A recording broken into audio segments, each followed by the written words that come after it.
Que ano mais sem critério, esse de 73, levou para o cemitério 3 Pablos de uma só vez.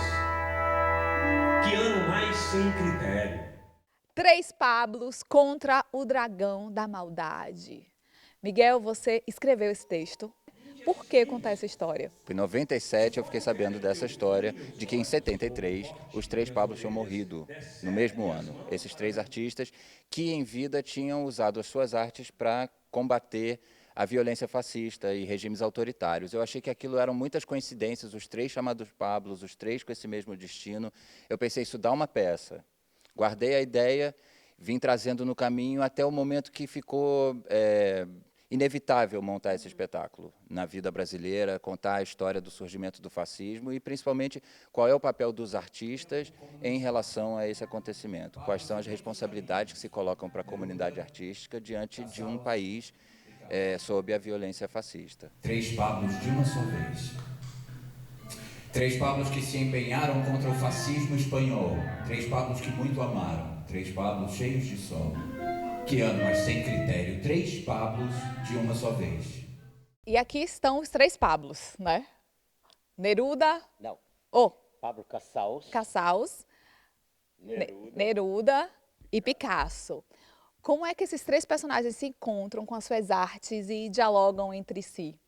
Casals defende a ideia de que o artista não pode compactuar com algumas ideias e com alguns estados, alguns governos. Então ele deixa de tocar, ele era um violoncelista e também um regente. Então ele abre mão de participar, de estar se apresentando para esses fascistas. Muitos me chamam Paulo, o nome espanhol. Mas o nome que me foi dado ao nascer é Pau Casals. É uma palavra que em catalão quer dizer paz. E esse espetáculo, eu acho que fala de um momento na Espanha, anterior à guerra, da Segunda Guerra, especialmente, mas também ele está aqui, agora. Qual é o nosso papel? E não é só o nosso papel de artista, é o nosso papel de cidadão. O Estado deveria governar para o povo. Dediquei minha vida a denunciar a violência contra o meu país. Só voltei a tocar e reger o público como exceções. Com o único propósito de alertar os seres humanos, meus irmãos. E como é que você promove esse encontro desses 3 personagens nesse texto? Sim, eles não se encontraram muito em vida. O que se encontra são muitas coincidências e o ativismo deles, né? Picasso e Neruda chegaram a se encontrar algumas vezes. Casals a gente não sabe. Então, a maneira como a gente construiu isso dentro do roteiro foi a partir da pesquisa de documentos. São muitos documentos reais. A Espanha não tem mais rei. A Espanha não tem mais trono. Surgirá o Minotauro. A Assembleia Nacional proclama a Primeira República Espanhola. Jackson, esse é um projeto que já vem de uma versão, né, virtual, através da internet, e agora na sua versão presencial.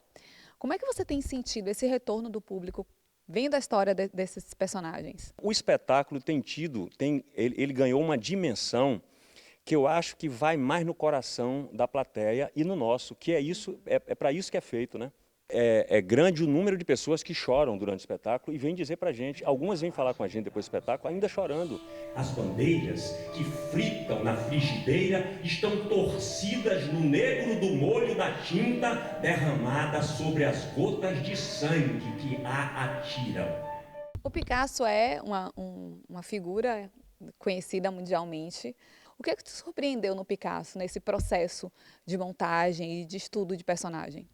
Para mim, a grande descoberta desse personagem, e é o que eu busco ser na minha vida, e eu espero que um dia eu consiga, que são os artistas que servem para mim como farol, são esses que têm uma coerência entre o que eles propõem na arte e o que eles são na vida.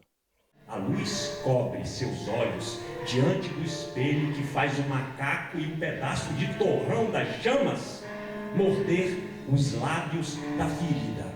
E muitos projetos dentro do Teatro Vila Velha discutem a vida política, a vida social, a vida cultural. Isso é uma tradição desse teatro. Então, eu de alguma maneira, sabia que era o lugar ideal para fazer esse projeto e sabia que Márcio era o diretor perfeito para levar isso adiante. Então, apresentei a ideia para ele e Márcio se entusiasmou na hora e a gente começou essa produção. Frequentavam a minha casa, a Casa das Flores, muitos artistas. A República é para o povo, caiam todos os ditadores. Na República é para o povo, caiam todos os ditadores. Para além de todo o trabalho de pesquisa e de escrita do texto, você também está no elenco do espetáculo como Neruda. Como é que o público pode conhecer a história deste homem através deste espetáculo?